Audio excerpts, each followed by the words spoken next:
Hello friends, welcome back to the new tutorial. Today we are going to learn about the how we can modify the tables in the TypeORM, like add, remove or update the columns. Okay, so we have this script right now. So in the public async query runner up, right? So in the last video we have created the migration files. Now we are going to add, remove or update the columns.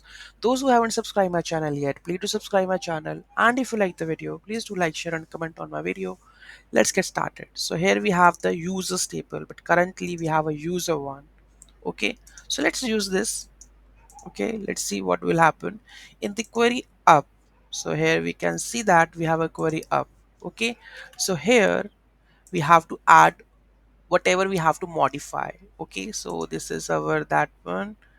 Let's add this query. Okay, so I'm adding the phone number. Okay, here you can see that. So I think table column, what they are saying, cannot find the table column. I need to use this one. Okay, table column, right, which is missing. So I think it will fix like this. Quick fix, import. Okay, so phone number, varchar, nullable true, and this should be a user table.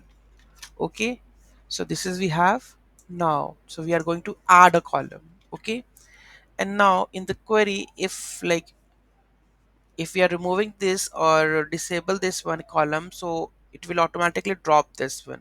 Okay, the phone number in the down, right? So we have to add this also. So whenever we uninstall this, so make sure that will also remove it from here. Okay, so the table is user only. Okay, so this we have created that one. So how to add a new column? Now how to run this migration file? So